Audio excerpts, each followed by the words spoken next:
Paralelo 29, com o podcast Estação 29.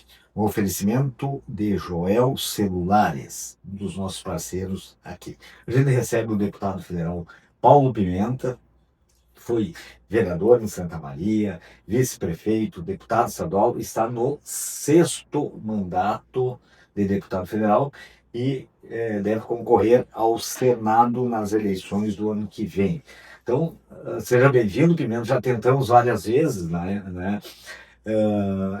Foi, esqueci de mencionar, né, ministro da SECOM, né, que é a Secretaria de Comunicação Social do Governo Federal, agora nesta última gestão do presidente Lula, né, e também foi, eu tinha esquecido, ministro aí da reconstrução do Rio Grande do Sul. Vamos começar por esse assunto, né, Pimenta? O passado aí 1 ano e meio quase da enchente, né? Teve todas aquelas polêmicas ali com o governo do estado, o que vem, o que não vem para o Rio Grande do Sul. Como é que está a situação hoje e especificamente Santa Maria depois, Pimenta? Questão das casas, o que tem de obra pronta, dinheiro liberado, concluído? Muito bem. Bom, em primeiro lugar, agradecer a vocês pelo convite, pela oportunidade. Acompanho sempre o trabalho de vocês, as postagens de vocês. E queria muito, né, ter essa oportunidade de estar aqui também. Olha, o que aconteceu aqui no Rio Grande do Sul não tem similar, né, no Brasil, esse chamado fenômeno meteorológico que atingiu o Rio Grande do Sul, sem dúvida alguma foi, né, numa escala de hierarquia, um dos maiores que ocorreu no mundo nos últimos anos, né? Nós tivemos aqui, em algumas regiões, 1.000 milímetros em 72 horas.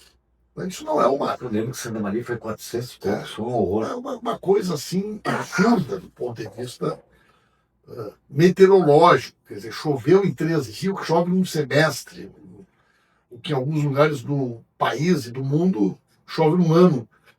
Então, nós tivemos aqui uma catástrofe climática de proporções absolutamente incomparável com qualquer outra situação. Isso atingiu todas as áreas. Chegou um determinado momento que nós não tinha aeroporto, em Porto Alegre, nós não tinha rodoviária, o Transurb estava sem funcionar e não tinha estrada para chegar em Porto Alegre. Não tinha ponte. Não tinha ponte, né? Não tinha como navegar no Guaíba. Nós tivemos mais de 500 mil pessoas fora de casa.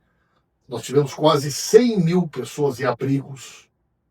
Nós fizemos mais de 90 mil operações de salvamento, envolvendo o Exército, Marinha, Aeronáutica, Defesa Civil. 90 mil pessoas foram tiradas de casa, de barco, de helicóptero, de toda forma, né? 16 mil animais, entre gato, cachorro, cavalo, que é uma coisa totalmente nova, porque tu imagina que hoje em dia, né, uma quantidade enorme de famílias, você não vai sair de casa se não puder levar um animal. E você vai para um abrigo público, com centenas de pessoas, como é que tu vai levar junto para dentro do abrigo? Onde tem pessoas idosas, tem crianças, tem pessoas doentes, o gato, o cachorro, alimentação, né? Enfim. Então foi uma operação, o Exército fala isso, né? Nunca participou de uma operação tão grande, a Operação Taquari. E o que nós fizemos aqui, em pouco mais de um ano, é incomparavelmente superior ao que aconteceu em qualquer outro lugar, a capacidade de resposta que nós temos. Ao ponto, Zé Paulo, que em 2024, que o governador Eduardo Leite foi várias vezes a Brasília dizer que nós íamos ter uma queda de arrecadação de 10 bilhões. O PIB do Brasil cresceu 3,5% e o PIB do Rio Grande do Sul cresceu 4,9%. A nossa economia, no ano da enchente, cresceu 1,5% a mais do que o Brasil. Por quê? Pela injeção de recursos que o governo federal botou aqui no Estado. Só do auxílio reconstrução, que foi aquele dinheiro que a gente transferiu direto para as famílias, comprar um fogão, uma geladeira, um colchão, foram 430 mil famílias. O pessoal teve acesso. 430 mil famílias receberam. A gente imaginava no início que iam ser 200 mil. Depois se imaginou 250, 430 mil famílias. Isso significam, né, 2 bilhões 150 milhões de reais de transferência direta. 2 orçamentos de Santa Maria. Certo? Então, assim, menos de 2. famílias que receberam dinheiro na conta. Uhum. Se a gente pegar, por exemplo, né, o número de empresas que receberam auxílio do governo federal, né, nós temos aí um número de 60 mil empresas. Entre grande, pequena, média. 60 mil pequena, micro e MEI. Pois as grandes temos um outro programa grande. Uhum. Quando eu falo auxílio do governo federal, eu falo empréstimo. Veja bem, a pessoa tirava 100 mil no banco, saía devendo 60. 40 mil para o governo federal que estava na hora. 2 anos de carência, 36 meses para pagar com juros zero. Isso aí não existe. Né? E por que tinha essa choradeira, Pimenta? Que a gente ouvia ali? Bom, tem um componente forte na disputa política também, né, Mauro? Agora, o que acontece? Como em qualquer outra circunstância, você tinha um conjunto de pessoas, eu estava falando no caso das empresas, tinham empresas que já estavam quebradas antes da enchente. Né? Então, por exemplo, eu tive numa audiência lá em Porto Alegre, o camarada começou a reclamar, eu chamava o Banco do Brasil, Caixa Federal, todo mundo. Não, porque ninguém quer me dar crédito, ninguém quer me dar crédito. Aí eu chamei o camarada lá e falei, cara, por favor, vem aqui. Só pode me informar seu CPF? Não, me dá o teu CPF, quero consultar. Os bancos estão aqui. O cara tinha 74 títulos protestados antes da enchente. Só mudando junto. Então, ele já era uma empresa quebrada, inviabilizada, devendo para todo mundo. Evidente que um cara como esse, que já está quebrado, ele não vai conseguir ter acesso ao crédito. Porque, mesmo com todas as vantagens que foram oferecidas, a pessoa precisava ter, né, um mínimo de comprovação da capacidade de pagamento. Né? Então, isso é uma coisa. Então, tu tem, infelizmente, também situações como essa. Pega agricultores, por exemplo, tem 171 mil contratos de renegociação. E parte dessas pessoas tiveram os seus financiamentos,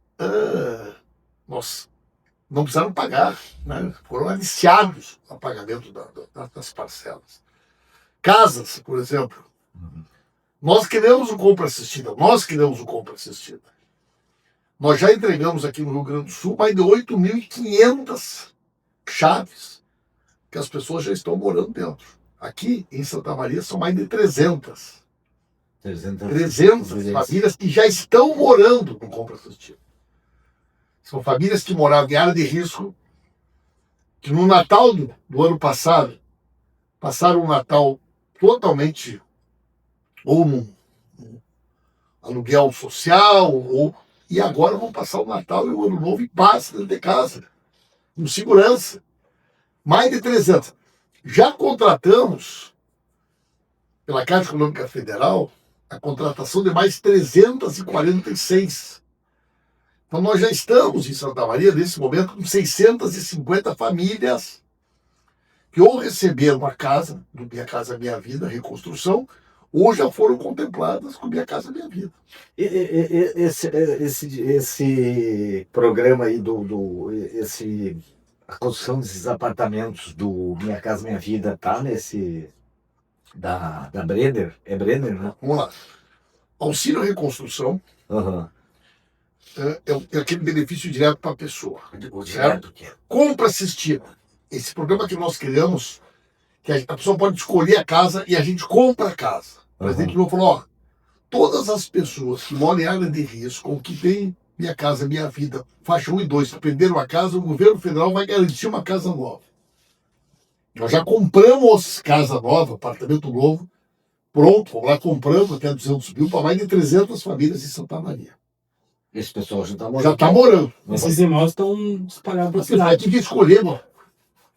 E essa é a grande vantagem. Não é tipo um loteamento. A pessoa pode escolher. Ela no bairro. Mas os relatos São emocionantes. Eu ando na rua toda hora e encontro alguém. Esse Sabrina, esse é o Tá bem. seguinte. Esse é o Vamos Minha lá. Casa Minha Vida, né? Minha Casa Minha Vida, mas é um Minha Casa Minha Vida especial que nós temos aqui por causa da reconstrução. Então vamos lá. Mas ele já tinha sido anunciado antes, né? São outros. São- Vamos chegar a 1.500 Ah, moradores aqui. tá. Era aqui no quilômetro 3, tu lembra? Sim, é no quilômetro 3. Santa Maria, a última vez que teve Minha Casa Minha Vida aqui foi na época da Dilma, Dom Ivo, aqueles loteamentos que nós temos aqui Eu próximo lembro da Maringá. teve os PAR primeiro, chamado de PAR, né? Que foi no governo do Lula, né? Teve aquele edifício aqui na Borges, ali embaixo, Videiras, É, Residencial Bel, Videiras. Guarani, Depois tu tem, né, o Dom Ivo, do livro. né, e aqueles loteamentos que foram feitos aqui próximo a Maringá. Uhum. Isso veio na Dilma. Uhum. Aí veio o governo Temer, 0 imóvel. Veio o governo Bolsonaro, criou um programa chamado Casa Verde e Amarela. Vocês lembram que ele queria substituir o Bolsa Família? Nenhuma casa em Santa Maria, nenhuma. Nenhuma casa do Temer, nenhuma casa do Bolsonaro. Nós vamos concluir até 2026 a contratação aqui em Santa Maria de em torno de 1.500 residências. Mas essas residências vão estar prontas porque o ano que vem tem a campanha eleitoral, né? Quer dizer, logo ali. Mas é mal, são etapas, Uhum. né? Então, por exemplo, compra esse título já receberam, Sim, já estão morando. Esse que foi contratado agora, ali próximo que é construção esse. próximo ali o perimetral ali, do Ivo, Dom Ivo. a prefeitura entra com o terreno que o governo federal dá o dinheiro para a construção. Já está contratado, já está em execução, já tem empresa trabalhando e tudo. Ali foram 146, certo? Nós já temos agora mais 170 e poucos também já contratados. Aí, para o próximo período, nós temos a previsão de ter mais 2 lotes, um de 300, outro de 400, Esse próximo período é quando? o ano que vem. O ano que Ano que vem. vem. Assim, Isso, já foi ano. aberta a seleção. Uhum. As empresas fazem o projeto na Caixa e a Caixa e a Prefeitura fazem a seleção. O governo federal já autorizou, já foi contemplado Santa Maria, já tem o recurso disponível. Uhum. Agora, a escolha do projeto e a seleção das famílias é feita pela Prefeitura e pela Caixa Econômica Federal, a escolha do projeto. Então, o que acontece? Quando eles dizem, vai ter mais 300, aí 4, 5, 6, 10 empresas apresentam projetos. Uhum. A Caixa seleciona e a Prefeitura faz a seleção das famílias.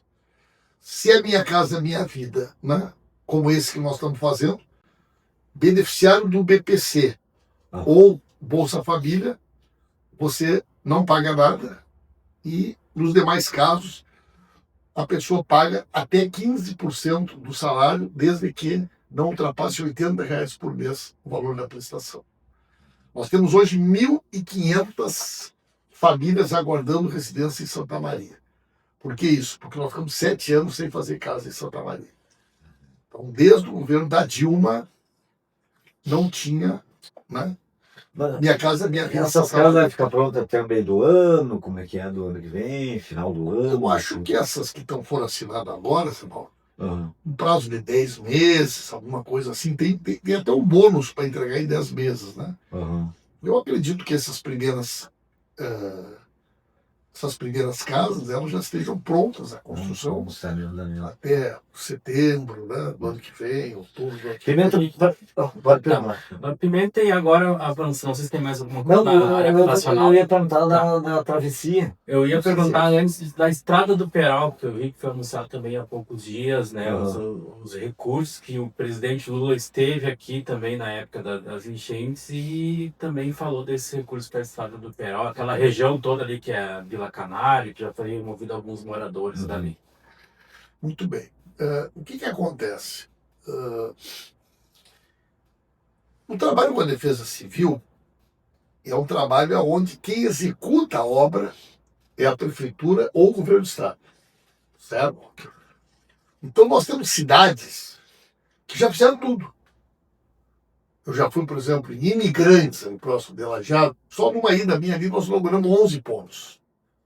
Nós fomos em Barra do Rio Azul, lá em cima. Nós entregamos, se eu não estou enganado, 14 obras, entre pontes, travessias, né? Obras grandes?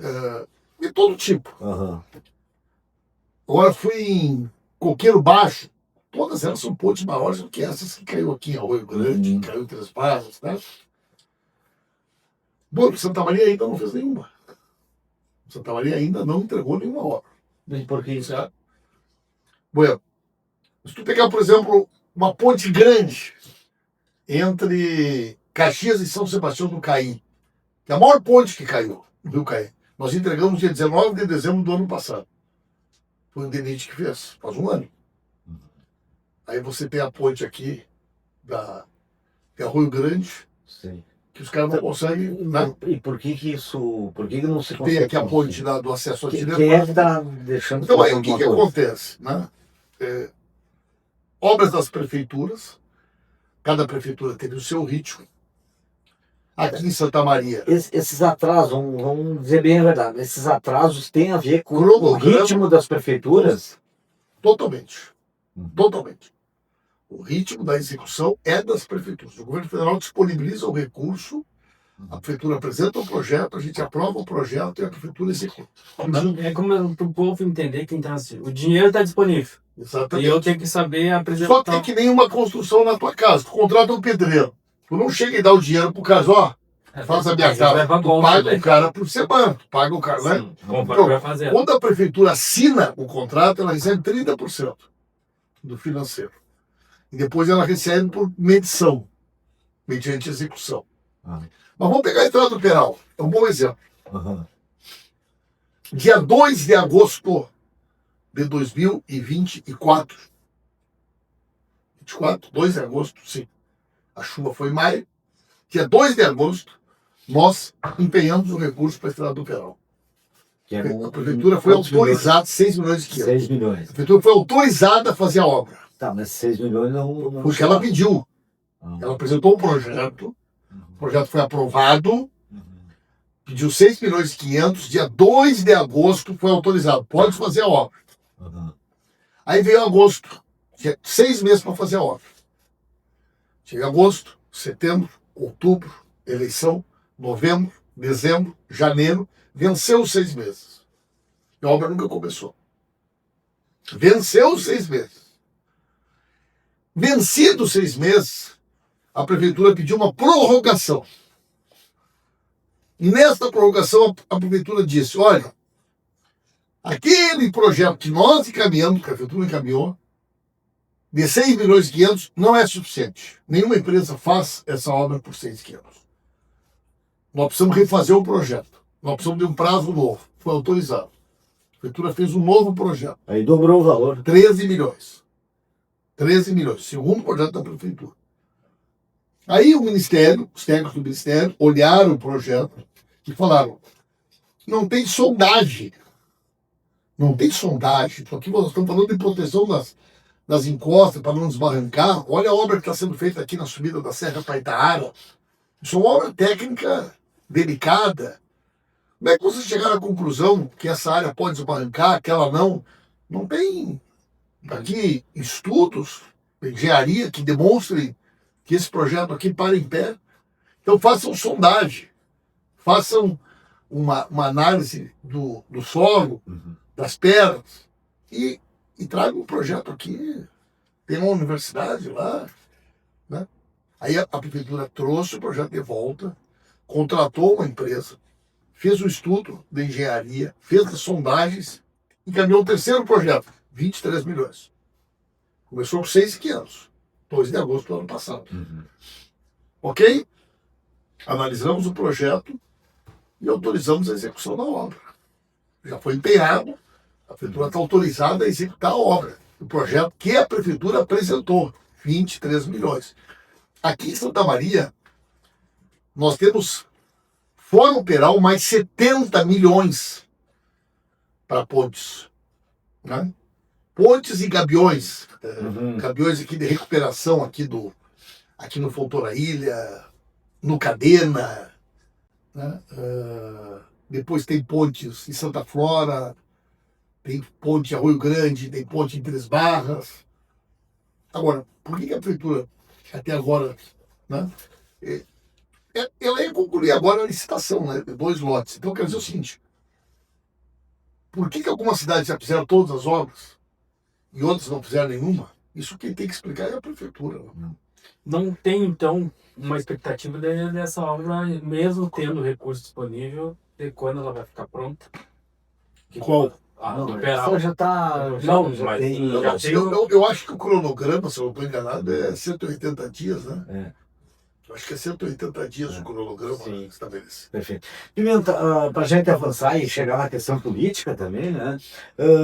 O que falta da travessia urbana, né? Resumidamente assim, e eu quero saber se já tem uma data de inauguração e se o Lula vem para a inauguração, né? Tinha essa. A travessia urbana, eu quero trazer o presidente Lula, tá?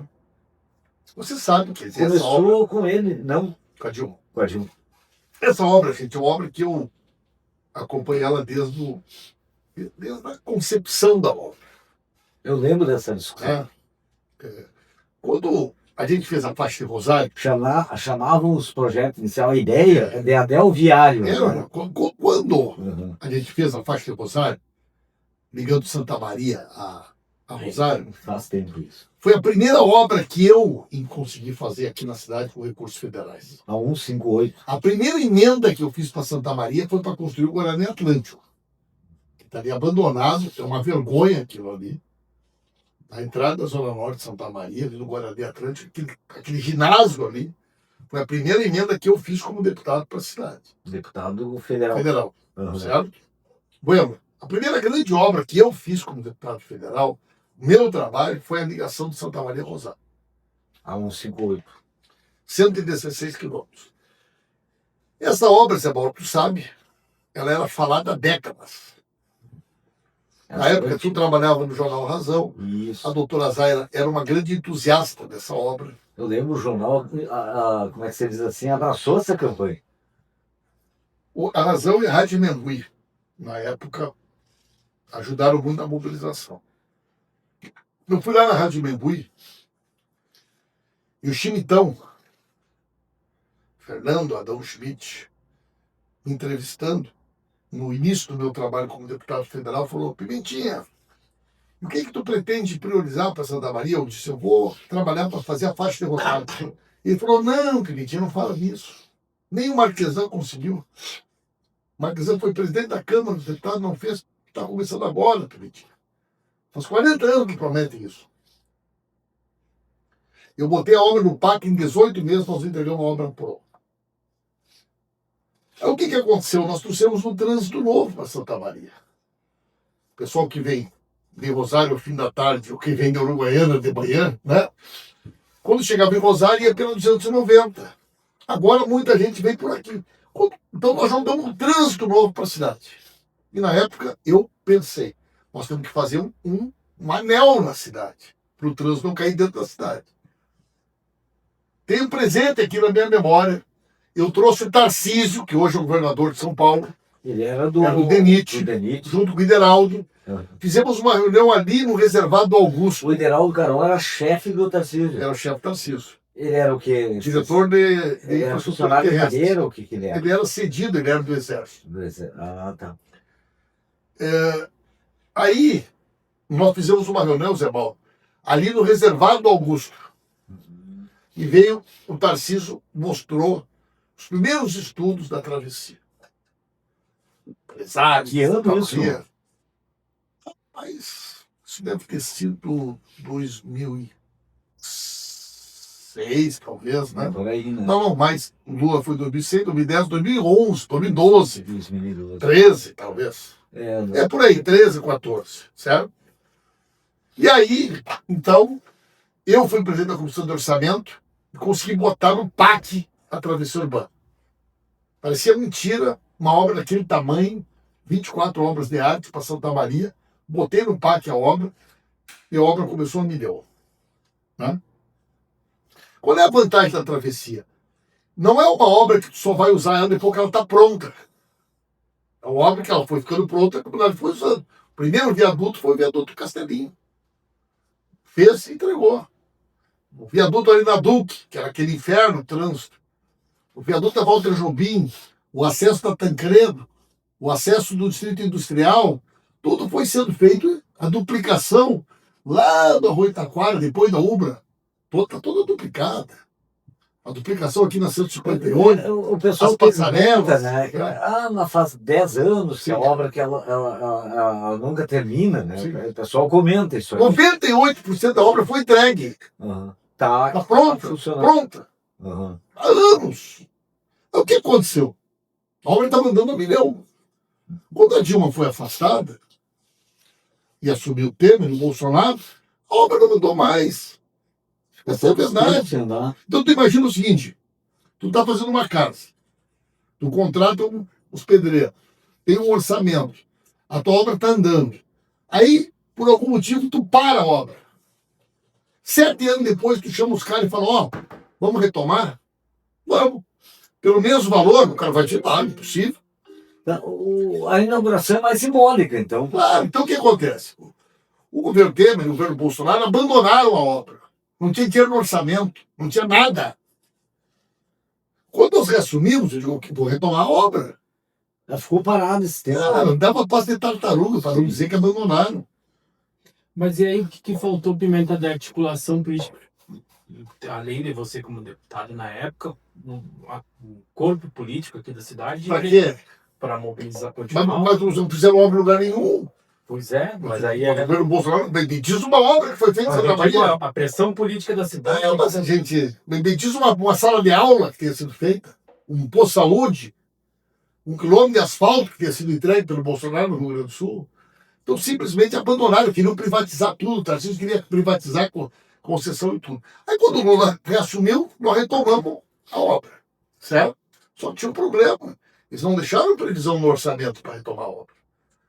Aí tive que ir atrás de recurso. Aí conseguimos recurso. Só que tem um problema. A obra estava com quantitativo de 7 anos atrás. Usamos o recurso, só que tiveram que atualizar. Teve que atualizar o valor. Quer dizer, as empresas, olha, nós tínhamos para gastar tanto, nós já gastamos. Mas em 7 anos o preço das coisas aumentaram, tudo aumentou. Né? Então nós tivemos que atualizar o projeto. Atualizamos o projeto. Conseguimos agora, em dezembro, o recurso que faltava para a conclusão da obra até o final. Então, o que falta até o final? Faltam 3 coisas. Falta uma alça numa rua para dar acesso ali àquela travessia da Capitão Vasco da Cunha, para ligar Caramelo com o Parque Pinheiro. Falta a conclusão da travessia de acesso à Orlândia. E falta a parte maior, que é, né, a conclusão do viaduto da Uglione, né, que é aquela parte embaixo do viaduto da Uglione. Então, a minha expectativa é que, virando o ano, a obra no PAC, com recursos no orçamento, as empresas possam trabalhar com força total. Eu pedi para o Toneto, eu queria muito que a obra ficasse pronta até março. Porque dia 19 de março é meu aniversário. E eu queria a obra pronta até dia 19 de março. Mas o Toneto é mais conservador do que eu. Então o Toneto disse, não, vamos marcar 17 de maio, que é aniversário de Santa Maria. Então o que o Toneto me prometeu, que as empresas nos prometeram, é que 17 de maio nós vamos estar com 100% da obra pronta. Provavelmente, essas outras coisas que eu estou dizendo vão se entregar antes. O acesso da Orlândia, o acesso da Capitão Vasco da Cunha. Nós temos 98% da obra pronta. Provavelmente, daqui a um mês e meio, vai ter 99% da obra pronta. O que vai ficar faltando? O viaduto da Uglione. Então, nós já temos recurso no orçamento. Que é o maior de todos, eu acho. É o maior de todos. Já temos o projeto aprovado, já foi feita a atualização do projeto, já foi feita a revisão dos valores. E a gente espera, então, até maio, ter essa obra pronta. Mas você vê que outras obras continuaram andando ao mesmo tempo. Você olha a coisa mais linda dessa obra que a gente está fazendo agora, que é a duplicação do trevo da Uglione até o viaduto da Estação dos Montes, a condomínio Estação dos Montes. Já andou por ali nos últimos dias? Está ficando lindo. 100% com recurso federal. Iluminação, 2 pistas, ciclovia, passeio público, todo pago com recurso federal. Aquilo ali, daquela região ali da Lourenço, da Orlândia, Pastas Tropa, Tomazete, Vila Severo, você passa ali à tardinha, as pessoas caminhando na calçada, gente andando de bicicleta. Aquilo ali vai ficar a coisa mais linda. Recurso 100% recurso federal. Né? Aliás, eu quero dizer uma coisa para vocês. Não tem em Santa Maria, em nenhum bairro, nenhuma vila, nenhuma obra importante aqui na cidade que não tenha recurso federal. Não tem nenhuma. Inclusive a perimetral do Ivo, que no passado, esses dias foi inaugurada, é recurso federal. Né? Então, não existe nenhuma obra importante aqui em Santa Maria que tenha sido feita nos últimos anos que não tenha sido feita com recurso do governo federal. Pimenta, vamos avançar então para um assunto que tu gosta de falar, que é política, né? Deixa eu falar uma coisa antes disso. Claro. Eu estou muito feliz com o recurso que eu consegui agora para a Casa de Saúde. Tá? Eu nasci na Casa de Saúde. Né? Quem é prata da casa aqui como nós, tu nasceu lá em São Luís Gonzaga. Eu sou de São João. Tu nasceu onde, Rodrigo? Nasci universitário. No universitário. Mas na minha geração, aí todo mundo nascia na Casa de Saúde. Né? Então todo mundo tem muito carinho pela Casa de Saúde. Eu fui lá fazer uma visita na Casa de Saúde. Eles conseguiram melhorar muito as coisas. Mas nós fomos visitar a cozinha e o refeitório. E realmente, né, era um lugar que precisava uma modernização. Eles me apresentaram um orçamento de R$2 milhões para modernizar toda a parte da cozinha, refeitório, automatização, panela, tudo. E mais R$200 mil para modernizar o sistema de computação da Casa de Saúde. R$2.200. Eu fui lá, arrumei os R$2.200. Então nós vamos fazer todo novo, a cozinha, o refeitório, que atende aos servidores, aos pacientes, aos acompanhantes e ao público em geral que está lá pela Casa de Saúde. Zerado, coisa mais linda do projeto. E vamos modernizar todo o sistema de TI, que vai ajudar muito na agilização de consultas. Você tem a UPA ali do lado. Então a minha prioridade para 25 era arrumar o dinheiro na Casa de Saúde. E graças, então, a Deus, eu estou concluindo o ano com esse dinheiro da Casa de Saúde garantido através do trabalho que eu fiz, que viabilizou, né, que esse recurso fosse destinado para a Casa de Saúde. Perfeito. Pimenta, eu sou testemunha dos anos 90, né, 93, por aí, o Bolsonaro, né, atual ex-presidente que está preso hoje, né, ele esteve em Santa Maria e defendeu... Já naquela época dizia muita bobagem. Né? Ele veio aqui, ele defendeu abertamente, eu fiz a reportagem, entrevistei ele defendeu a implantação de um regime de exceção, quando chamava uma ditadura, ele não tinha papas na língua para isso aí, né? Isso acabou gerando, inclusive, na época, uma cassação de visitante ilustre, que ele tinha uma moção. Uma moção de persona não grata. Eu acho que era o vereador, o Ernir Garcia dos Reis. Ernir Garcia dos Reis, era amigo dele, apresentou lá uma moção de bem-vindo, você leu como é que era o negócio, visitante ilustre. Nós caçamos aquele negócio e aprovamos que ele foi declarado pessoa não grata. Pelo que me consta, nunca foi revogado. Não foi. Eu acho que ele é pessoa não grata até hoje em Santa Maria. Pelo documento, sim, né? Aprovado. Porque quando ele veio agora quando ele foi presidente, ele teve aí em 2019, uma coisa assim, na festa do Malé da artilharia. E teve um movimento dos vereadores aliados dele na época para eu trabalhava no Diário de Santa Maria, queriam revogar, né? Aí ficou aquela coisa e acabou não passando na Câmara, não teve voto suficiente. Uma coisa assim. Mas Pimenta me chama a atenção, e aí eu quero entrar na polarização, em toda essa questão do país hoje. Na época, eu lembro que teve uma repercussão muito grande, inclusive o então vereador Forjarini, Adir Forjarini, que era contemporâneo, ele recebeu críticas de empresários da cidade. Quer dizer, o fato de ele ter defendido uma ditadura, aquela coisa toda, ter elogiado o presidente do Peru, na época, era o Fujimori, que era, né? Isso aí rendeu. Tinha o deputado Adilson Mota, se não me engano, que é lá de São Gonçalo, queria expulsão do Bolsonaro. Quer dizer, o que houve na sociedade brasileira que hoje, por exemplo, você vê o contrário disso aí, né? O que ele disse na época, que foi nem perto de outras coisas que ele disse, as pessoas reagiram na Câmara de Vereadores, só o Emílio ficou do lado dele ali, né? E assim mesmo, né? Mas assim as pessoas reagiram. O que mudou na sociedade brasileira, né?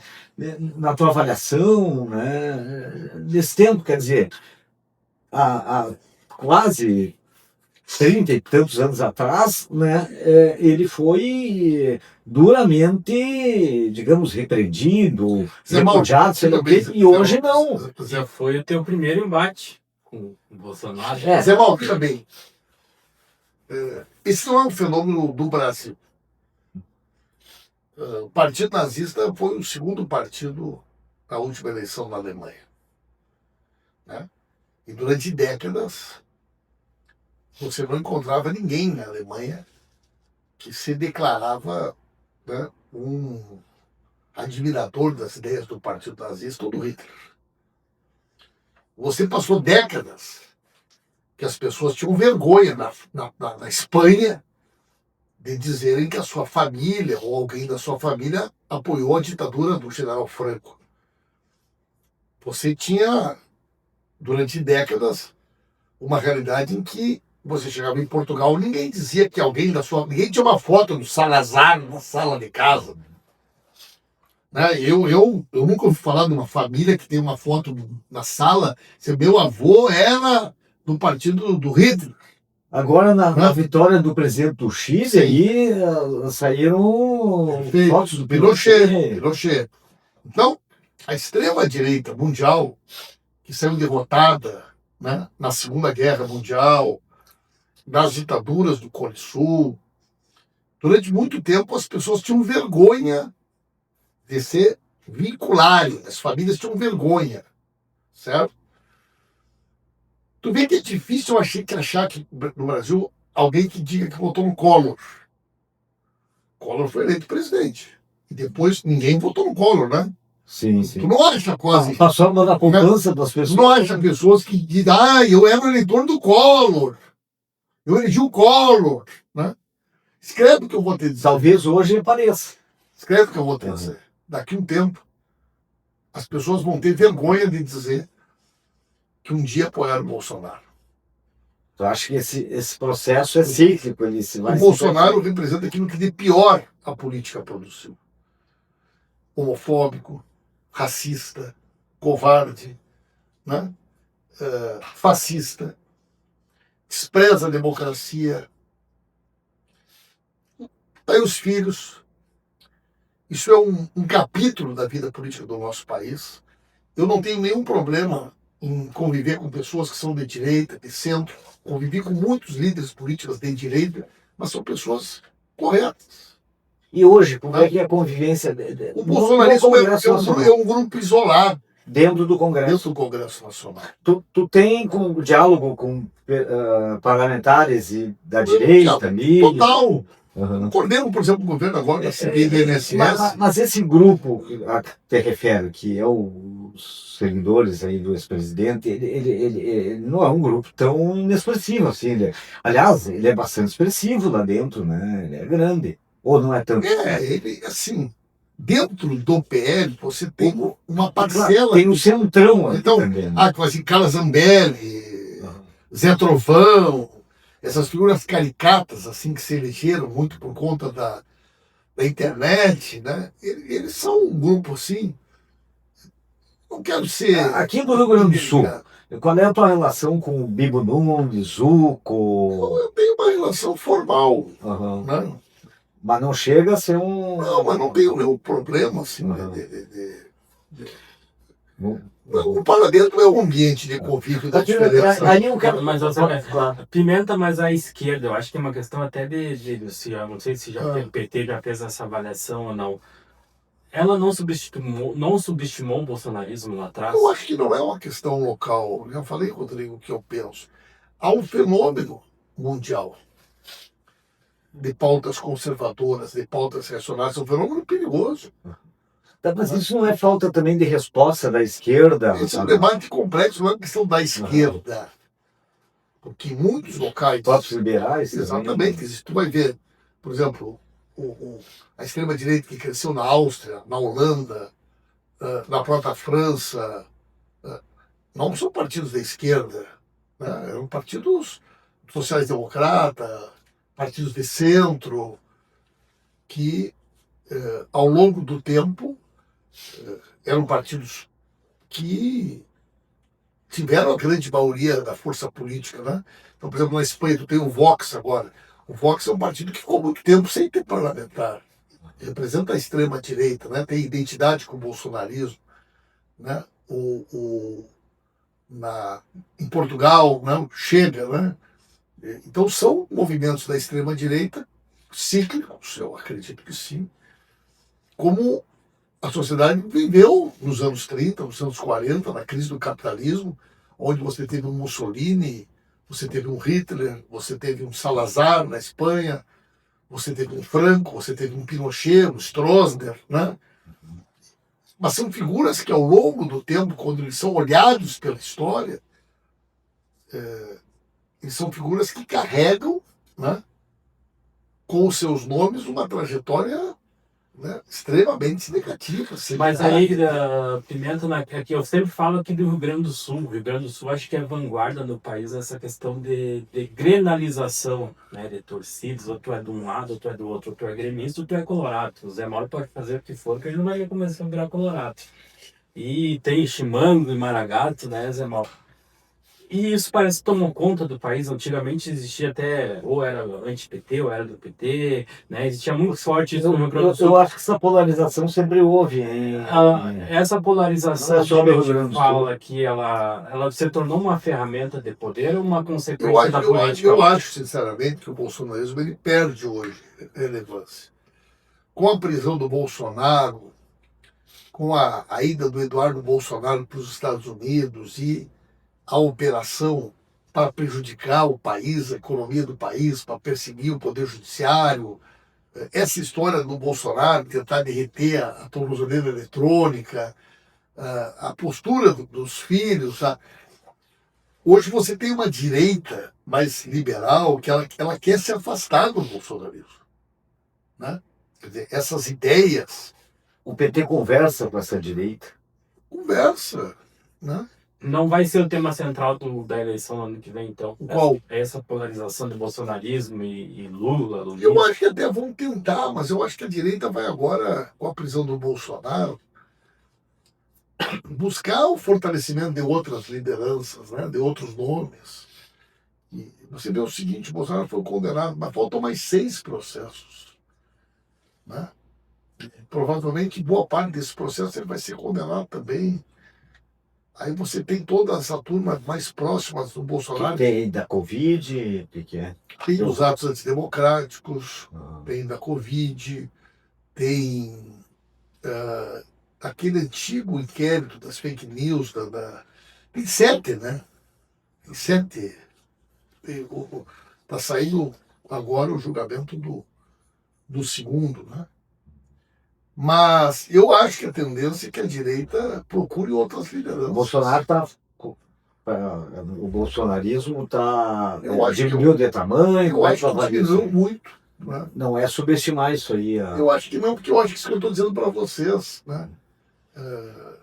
Vão surgir outros. Mas tem o Tarcísio que está crescendo, tem o Zema, tem o Caiado, tem Ratinho, nomes de centro-direita que tem condição de defender uma ideia, um projeto para o país, sem essa coisa, né, da violência, né, da homofobia, do racismo, né, do fascismo, que é tão contundente, né, na construção política da figura do Bolsonaro. Esses que foram citados aí não tem essa postura? De certa maneira, não, né? Você vê que...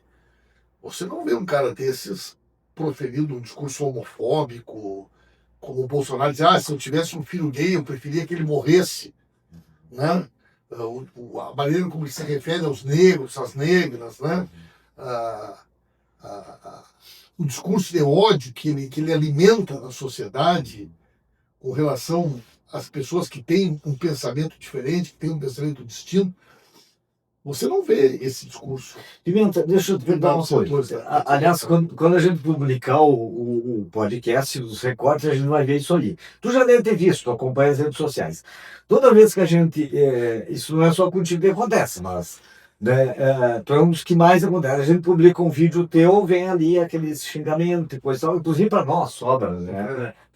Já disseram que tu era dono do Paralelo, sócio, não sei o quê, sendo que a gente não tem nem verba do governo federal, né? A gente não tem, o que não tem problema nenhum, viu? Porque a gente é um veículo de comunicação, né? Não discriminamos o governo nenhum. Mas eu te pergunto o seguinte, e é a oportunidade que tens agora também de enterrar essa questão uma vez por todas. Ali, o pessoal cita muito a questão do arroz, aquela, né? E o montanha. O que tu diz sobre isso?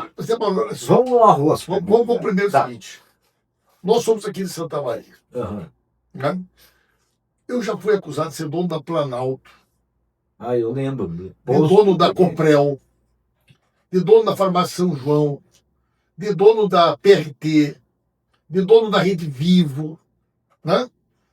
Então, nós que somos aqui de Santa Maria, conhecemos essa metodologia que é utilizada. Mas tem gente que acredita. Claro que acredita. Casa que eu tinha comprado na casa do Eugênio Estrela Everton, lembra? A primeira que apareceu. A Boate Kiss. A Boate Kiss foi fui acusado por essa gente sem escrúpulos, né? Então isso é um método de fazer disputa política.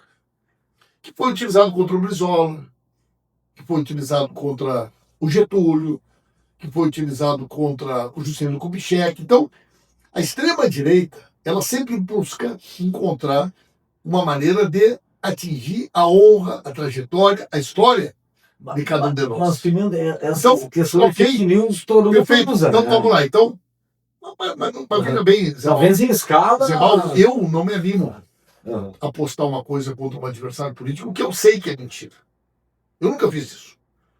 Tu não vai encontrar na minha história, na minha trajetória, uma postagem minha acusando alguém de algo que eu sei que é mentira. Então vamos lá. Montanha, os caras falam. O Montanha. Eu nunca fui investigado pela Lava Jato.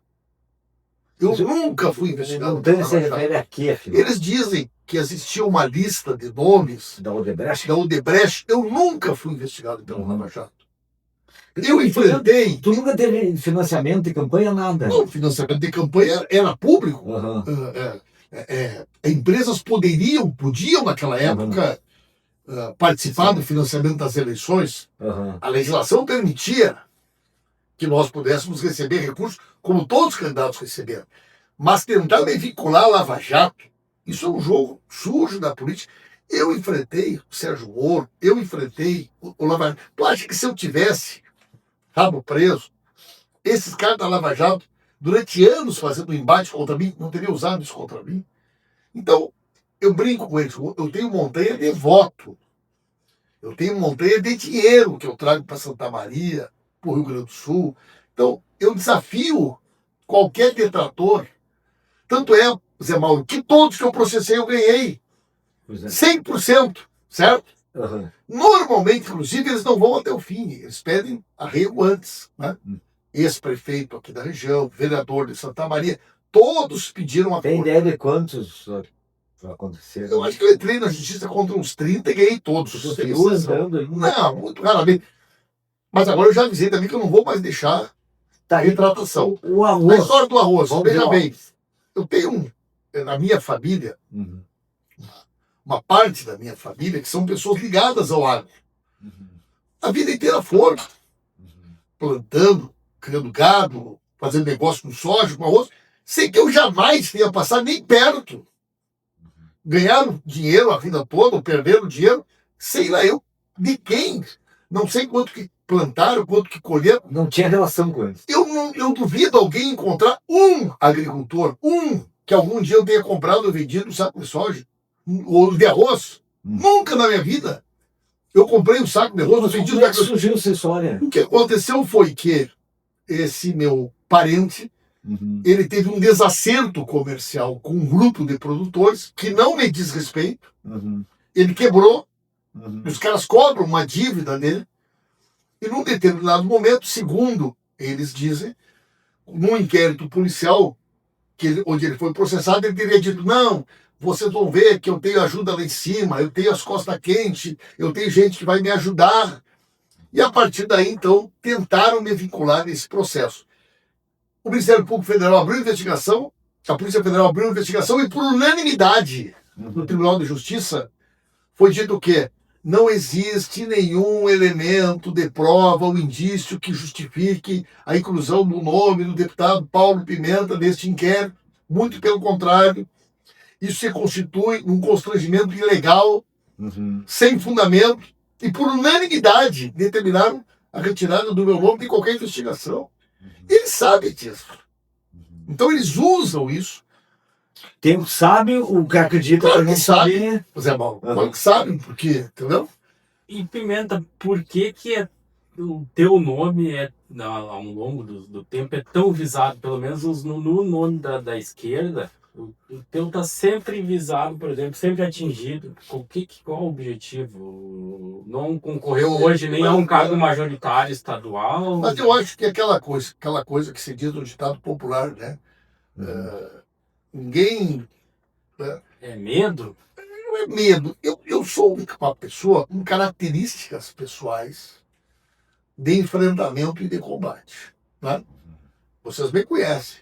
Não é de hoje. Então, eu não baixo a voz e não baixo a cabeça para essa gente. Agora estou lá na CPI do INSS. Pois é, vamos falar disso. Todos os dias eu vou lá desmentir eles. Já está ficando até ridículo. Então, eles sabem. E essa gente foi muito tempo acostumada a tratar as pessoas que pensam diferente com eles, querendo que as pessoas tenham uma conduta de subserviência que eu nunca tive. Eu sou de uma família que não veio da política. Meu pai era funcionário do DAIA, a minha mãe é uma professora estadual, eu sempre estudei em colégio público, e a verdade é que ninguém na história de Santa Maria se elegeu deputado federal como eu me elegi. E a verdade é que na história de Santa Maria ninguém fez por Santa Maria o que eu já fiz. Isso causa inveja, incômodo à extrema-direita. Então, se há por parte da extrema-direita alguma tentativa de me intimidar, eles vão perder muito tempo, gente. Já passou da época para essa gente aprender que comigo eles não levam frouxo. Agora vai ter a campanha do Senado, né? Sim. O ano que vem. Vai ser uma campanha que a gente prevê bastante polarizada aqui no Rio Grande do Sul, creio assim. Esses assuntos vão continuar aparecendo, vai processar essas pessoas? Tem uma lei eleitoral, meus irmãos. A lei eleitoral é mais rígida nesse sentido. Toda pessoa que tentar utilizar de calúnia, fake news, no sentido de prejudicar a imagem de um candidato, mesmo no período da pré-campanha, é crime eleitoral. Agora que virar o ano, né, o Rodrigo sabe isso é melhor que nós aqui, mas a partir da virada do ano, propaganda fora de época, contra ou a favor de candidato já é crime. Então qualquer postagem na internet que tenha por objetivo me atingir, a partir de janeiro é crime eleitoral. Pimenta, eu vou te fazer uma última pergunta e vou perguntar da CPI aí, para nós não esquecer. Mas assim, tu falasse extrema-direita, aquela coisa toda, mas existe extremos nos dois polos, digamos assim, né? O que tu pode garantir para o cidadão, enfim, que o deputado federal Paulo Pimenta e também candidato ao Senado, né, não é um extremista de esquerda? O que diferencia essa posição Quem me conhece, da questão do... Quem me conhece sabe da minha história, da minha trajetória, Mauro. Eu sou uma pessoa que tem como principal característica dentro do parlamento a minha capacidade de diálogo e de construção da política. Tudo que eu construí para a nossa cidade, para o nosso estado, como coordenador da bancada gaúcha, como ministro, foi fruto da minha capacidade de trabalhar com as pessoas que pensam diferente de mim. Tu pode perguntar para qualquer prefeito aqui da região, de qualquer partido, se alguma vez eu perguntei para ele o partido dele. Tu pode perguntar para qualquer prefeito aqui da região se alguma vez eu tratei ele diferente pelo fato de ele não ser do PT. Pimenta, e eu não vou ser, Mauro, eu não vou ser um senador do PT. eu vou ser o senador do Rio Grande do Sul. Eu acredito que o Senado é um espaço de disputa. E eu vejo aquilo lá, como é que é. E eu acho que falta alguém com a característica que eu tenho para brigar pelo Rio Grande do Sul, para defender os interesses do Rio Grande do Sul, para defender investimentos do Rio Grande do Sul, para melhorar a vida do povo mais humilde do Rio Grande do Sul. E é isso que eu vou fazer. Não vou ser um senador do PT, eu vou ser um senador do povo gaúcho. Eu vou ser senador do Rio Grande do Sul. É isso que eu vou ser. Isso. A gente estava vendo agora, Pimenta, antes de terminar aí, essa questão toda que todo mundo fica em dúvida, que a gente não tem acesso à documentação de CPI, enfim, essa história do filho do Lula, o Lulinha, né? Maior bobagem. Que ele recebe uma... Maior bobagem. Eu vi alguma coisa hoje aqui... Bobagem, agora, pouco, né? Bobagem completa. Não recebi essa... Sempre, Paulo, o filho do Lula foi acusado de ser dono de uma Ferrari de ouro. Foi acusado de ser dono da JBS. Foi acusado de ser dono da Oi, de ser dono da Vivo, de ter fazendas de criação de gado no Pará. A dona Marisa morreu ouvindo essas mentiras a respeito do filho dela. Esse rapaz, filho do presidente Lula, nunca passou perto do INSS. Não tem nada na vida dele. Mas onde saiu isso? Nada que vincule ele. O Careca é isso que disse. Não, nunca disse isso. Também é mentira. Não disse. É mentira isso. Nunca disse isso. Cara, eu nunca disse que teve algum tipo de envolvimento do filho do presidente Lula. Porque é o que não existe uma prova. Uhum. Não existe um documento. Não existe uma conta. Eu já desafiei eles várias vezes. Me mostrem. Me mostrem uma conta, um recibo, uma prova, um documento, uma materialidade. Não existe. E não mostram porque não existe, Mauro. Isso é uma tentativa de desviar o foco principal da investigação. O que ocorreu no Brasil é algo muito grave. Em 2021, Bolsonaro era o presidente. Paulo Guedes, ministro da Fazenda, Onyx Lorenzoni, ministro da Previdência. Eles alteraram as regras internas dentro do INSS para permitir credenciar entidades que são absolutamente fantasmas para serem representantes de aposentados e aposentadas, entidades que nunca trabalharam com aposentados e aposentadas.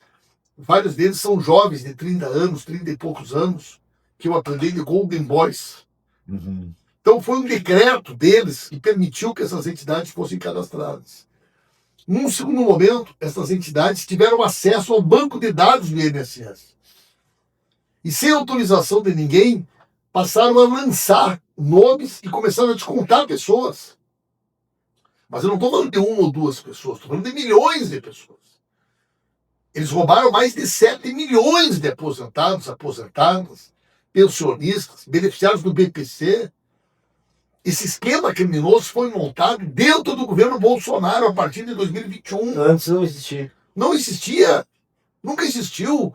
Teve um decreto assinado pelo Onyx, pelo Paulo Guedes, pelo Bolsonaro, que permitiu que essas entidades fantasmas recebessem uma autorização para realizar desconto. E a partir disso aí, montaram um esquema industrial que roubou milhões de pessoas, que só acabou.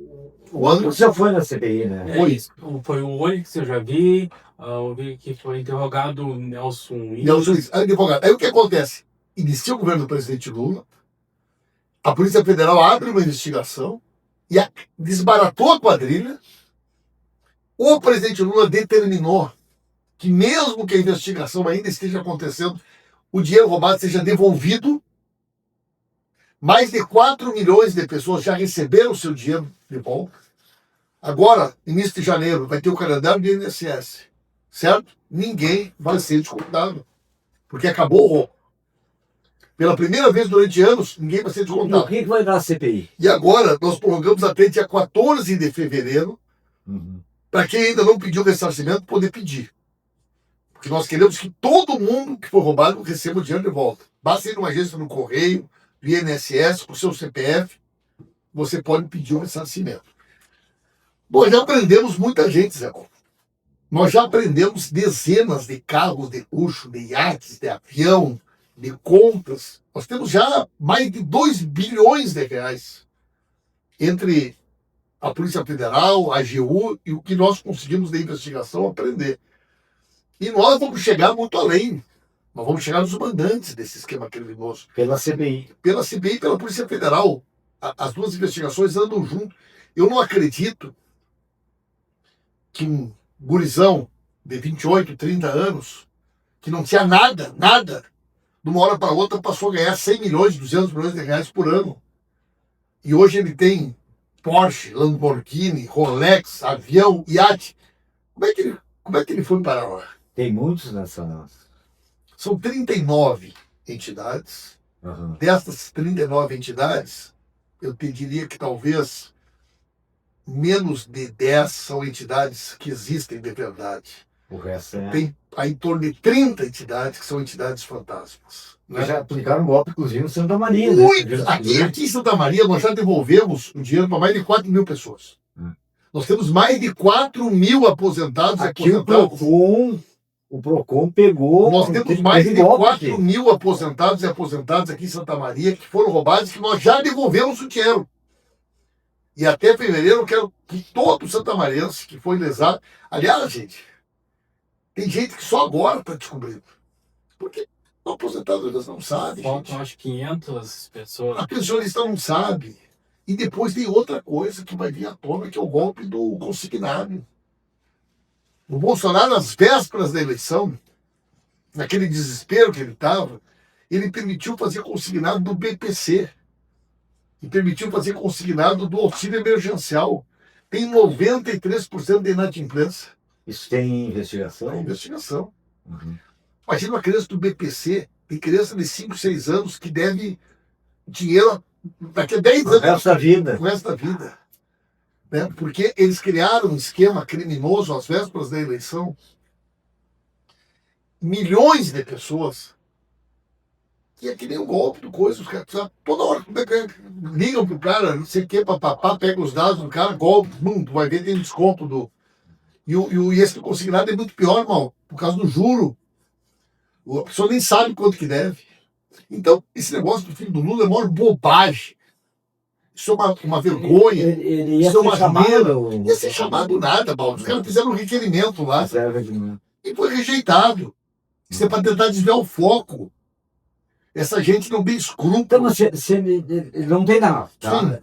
Qual é o problema dele lá? Mas vem cá, tu acha que alguém é idiota? Não. Tu vai fazer uma exposição pública do filho do presidente da República numa CPI para tentar expor uma pessoa, ofender uma pessoa, que não fez nada.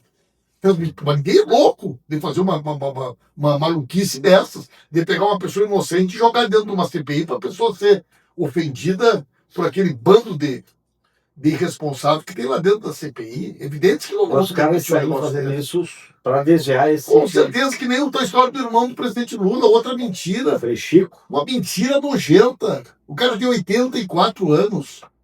Foi homenageado pelo sindicato, entrou na diretoria o ano passado. Nunca recebeu um centavo. Nunca teve cargo administrativo. Ele é pobre, né? O cara que vive com 3 mil reais por mês. Aí tentaram criar uma ladainha porque o irmão do presidente... O que irmão do presidente Lula, gente?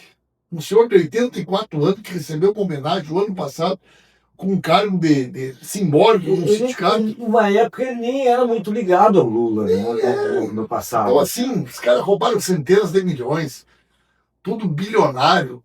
Vim querer enxovalhar um monte de gente inocente. Sabe? Então eu fico indignado nisso aí. Fico indignado nisso. É maior ter que avançar para o final agora. Vamos. Pimenta, Ana já falou na questão do Senado, é o pré-candidato hoje, com a saída do senador Paulo Paim, desta corrida eleitoral do ano que vem, e abre-se uma vaga de deputado federal, né, com de Santa Maria, e hoje a gente tem o deputado estadual Valdeci Oliveira, que concorreu às últimas eleições a prefeito, e também cogite-se, ou é pré-candidato, o vereador Cid Pereira. Esses nomes, o Valdeci concorre a deputado federal e o Cid ocupa essa vaga de deputado estadual. O que o PT ou o grupo político está construindo para isso? Rodrigo, assim, em primeiro lugar, no PT não existe essa coisa de o PT escolher candidato. Né? Eu fui candidato a deputado federal uma vez com o Marcos Conlim, candidato a deputado federal, e 2 vezes com o Fabiano, candidato a deputado federal. pelo PT aqui na cidade. Eu me elegi deputado estadual com a Tereza Dalmaso, candidata a deputada estadual aqui na cidade. Então, não existe dentro do PT essa coisa. Mas eram de campos internos diferentes. Sim, então, no PT tem... Né, o Valdeci é um nome, vocês sabem disso, a gente trabalha junto desde 1988. Eu tenho uma relação muito próxima com ele.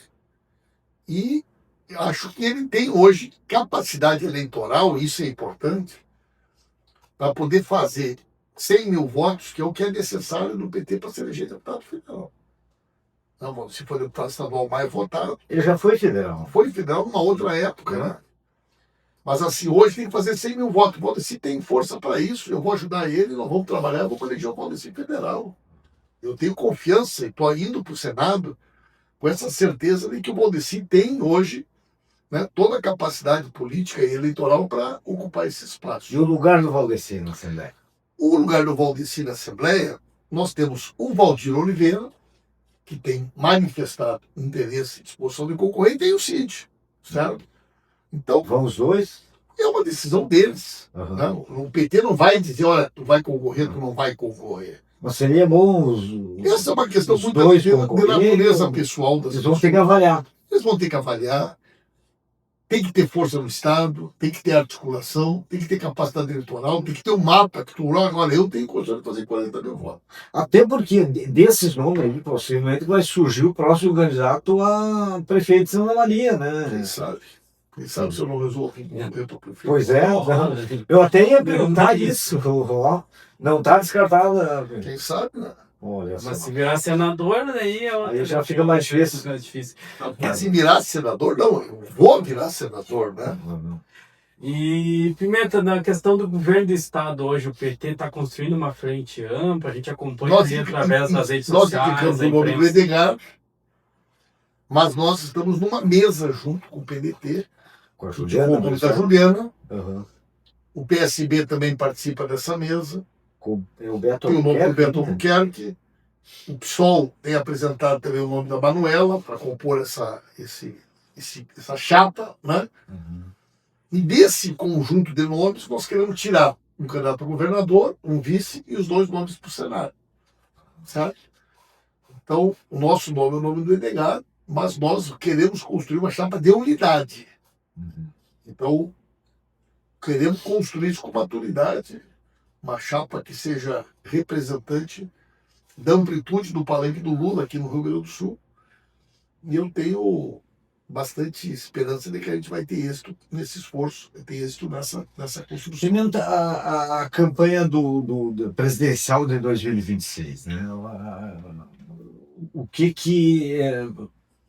o PT espera aglutinar em torno da reeleição do Lula? Por exemplo, a gente sabe assim, ó, com todas as divergências que tem, claro, eu não sei quem é que vai ser candidato do outro campo aí, né? Mas, por exemplo, a gente sabe que, por exemplo, o Eduardo Leite não apoiaria o Flávio Bolsonaro, por exemplo. Eu acho que não. Zé Mauro, a tendência é que a gente tenha uma eleição de 2 turnos, né? Então, no primeiro turno, e eu acho que a candidatura do presidente Lula é uma candidatura muito forte, né, e vai chegar muito forte em 26, ele é um candidato que naturalmente representa uma frente ampla que se formou em torno do nosso governo. Ele repete essa frente de hoje, que lá de O trás. PT hoje não é. A última eleição, nós ganhamos a eleição com o PT, com o PCdoB e com o PSB. Mas tinha ali Só o pessoal do meu Brasil. Não, o primeiro nós ganhamos sem essa turma. Uhum. Quem veio conosco no segundo turno foi a Simone Tebet, certo? E essa turma toda, né? União Brasil, próprio PP, que participou de todo o nosso governo, o PSD do Kassab, Uhum. o Cidadania, o Republicanos, tudo veio depois. Uhum. Parte desses partidos vão estar conosco. Agora, a nossa aliança é uma aliança de governabilidade, não é uma aliança eleitoral. Eleição é outra coisa. Então, nós ainda estamos conversando sobre essa chapa.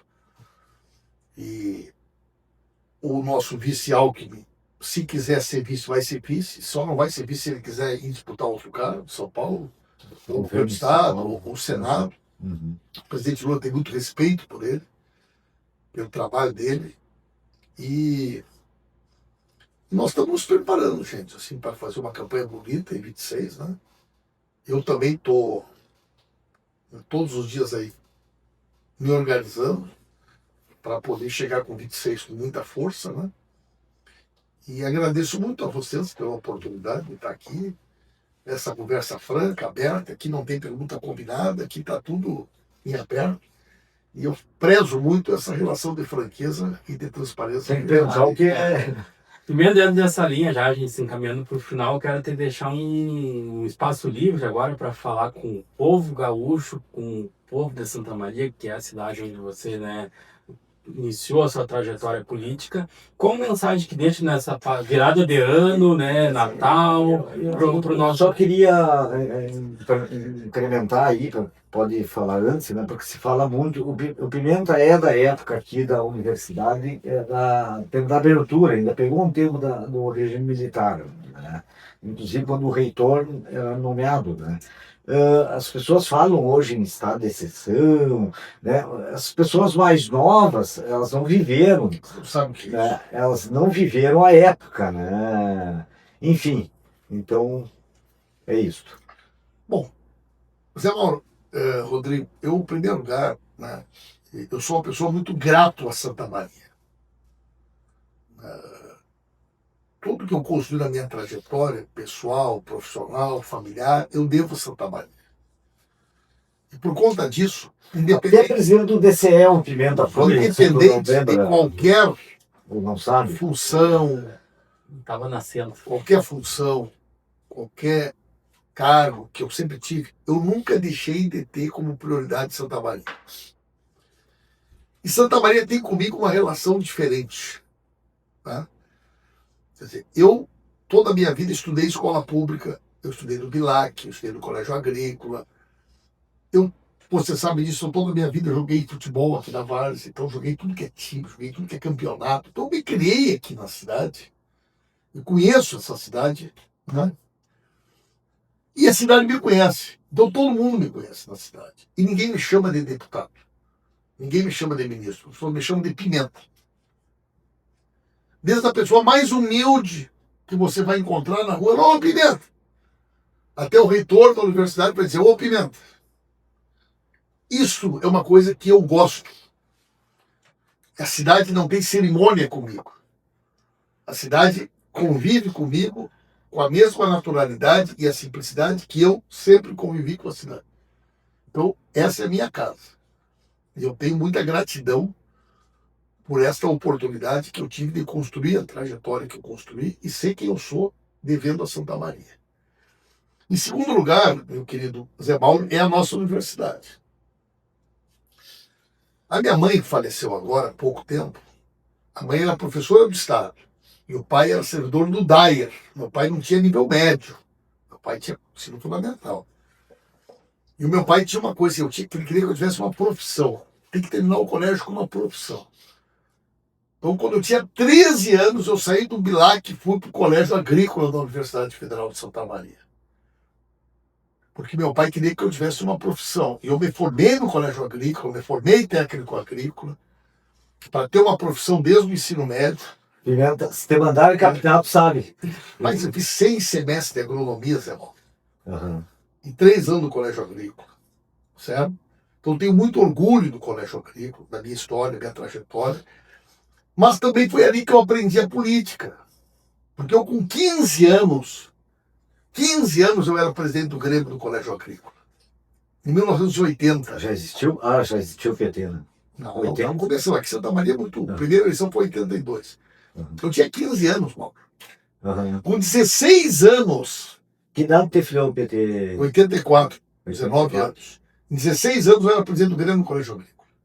2 anos. Quem te filiou, Pimenta? Quem me filiou no PT foi, tu não conhece, Rafael Gonçalves, era da zootecnia, o João Fértil, o pessoal das rurais. Aí, quando eu entro na universidade em 83, eu já era uma pessoa experiente, porque eu tinha sido presidente do Grêmio 2 vezes. O Colégio Agrícola era lá dentro da universidade. Aí vem a campanha das diretas de 84. A memorável campanha das diretas de 84. E eu fui baleado naquela eleição, naquela campanha, né? Quando eu levei esse tiro no joelho da minha perna direita, eu estava na campanha diretas urgentes para reitor e presidente. O tiro foi na rua, né? Foi no joelho, na esquina, na esquina da Pinheiro Machado com o professor Braga. Eu só não morri ali porque eu estava 5 minutos no hospital. Eu fiquei 108 dias internado. Eu fiquei 1 ano sem caminhar.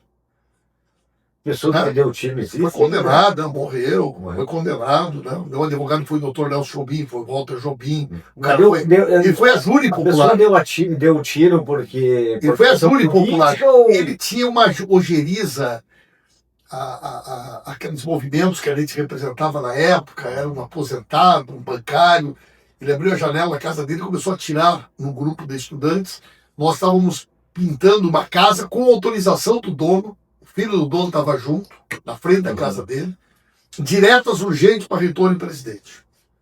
Ele não queria diretas e... Ele nem sabia o que a gente estava escrevendo. Então aquele tiro, quando ele me acertou de cheio, tu vê, a minha mãe, professora, o meu pai, funcionário do DAI, quem me salvou foi o IP. Foi o IP, né? Mas desde aquela época o IP não pagava anestesista. Então foi uma guerra para conseguir dinheiro para contratar anestesista. Fiquei 108 dias ali no Caridade. Fiz cirurgia do osso, cirurgia, reconstituição do nervo, do doutor Eledir. Quem me salvou na cirurgia na noite do tiro foi o doutor Mário Max, que faleceu há pouco tempo agora, e o doutor Androir Martins. Me salvaram a mesa de cirurgia. Depois fiz toda a reconstrução óssea das partes da perna que foram atingidas. E eu saio daquele processo com muita dificuldade de caminhar por conta do tiro. Eu já era estudante de agronomia e fiz vestibular por direito, passei no vestibular por direito, virei presidente de da universidade com uma das maiores votações daquela época, em 85, 86. E me elejo vereador muito jovem. Fiz a campanha para vereador com 21 anos. Né? Tinha um santinho com a pimenta, né? Então, com 21 anos. Então, eu tenho muito orgulho da minha trajetória. E da minha vinculação com a cidade e minha vinculação com a universidade. A quem eu dedico, assim, sempre, né? Toda a minha atenção. A nova reitora agora, a professora Marta, que vai assumir, o professor Luciano. Pessoas que eu tenho enorme carinho por eles, né? Então, eu tenho muita gratidão. Só tenho gratidão e orgulho assim, da minha história, da minha trajetória, e tudo aquilo que Santa Maria significa para mim e que eu acredito que eu também signifiquei para a nossa cidade. Perfeito. Pimenta, então a gente agradece aí a participação, acho que foi um bom bate-papo, a gente conseguiu falar coisas do passado e que são importantes para a cidade, né? Que são importantes da história da cidade, enfim. E aqui é um espaço, nem sabe, né? Aqui é um espaço democrático, a gente recebe todos os partidos, enfim. Fico feliz e eu estou à disposição de vocês. Beleza, isso aí. Um abraço, gente. Feliz Natal, feliz Ano Novo aí. Muita saúde e paz para todo mundo.